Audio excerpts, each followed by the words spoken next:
Il-Kunsill tal-Affarijiet Ġenerali tal-Unjoni Ewropea approva l-programm ta' ħidma ta' trio ta' Presidenza tal-Unjoni Ewropea għas-sena u nofs li ġejjin.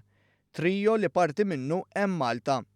L-Olanda, is-Slovakkja u Malta adottaw metodu ġdid tal-Presidenza fejn fasslu programm li jipprovdi qafas għal kontinwità bejn it-tliet Presidenzi.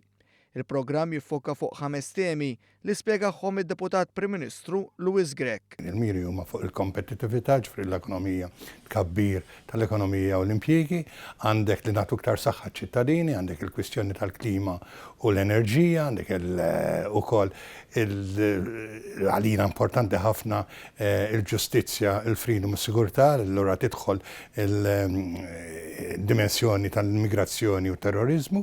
U mbagħad għandek ukoll li aħna qed ngħidu dik hija globali għall-Unjoni Ewropea li nixtieq li tkun attur iktar effettiv fl-affarijiet mondjali. Din hija l-aġenda li aħna ħnimxu biha għal 18-il xahar.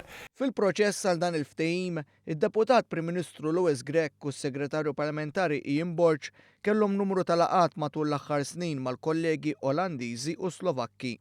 Id-Deputat Prim Ministru Louis Grech qal li dan il-ftehim ifisser ukoll li Malta assigurat enfasi fuq il-prijoritajiet tagħha stess, partikolarment il-ħidma biex jinstabu soluzzjonijiet sostenibbli għall-influss tal-immigrazzjoni.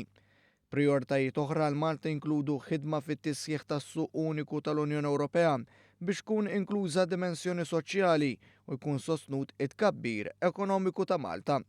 Hemm ukoll il-ħidma biex titlesta l-Unjoni tal-Enerġija. Iżda anke jekk intlaħaq dan il-qbil, id-dokument huwa wieħed li jista' jkun adattat għal dak li jiġri fis-sena u nofs li ġejjin. Ix-xogħol ta' trio jibda uffiċjalment fl-ewwel ta' Jannar 2016 bil-Presidenza Olandiża. Dik Malta tibda fl-ewwel ta' Jannar 2017, viċin dik id-data Malta telenka l-enfasi partikolari għal dak il-perjodu.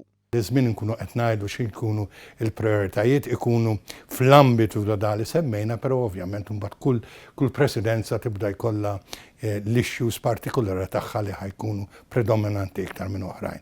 Iktar ma jersaq iż-żmien lejn l-aħħar ta' sena 2016 wieħed jibda jindirizz iktar jibda jiffoka iktar u jibda jagħti nibdew iktar nuru xi jkunu l-prijoritajiet tal-Presidenza tagħna.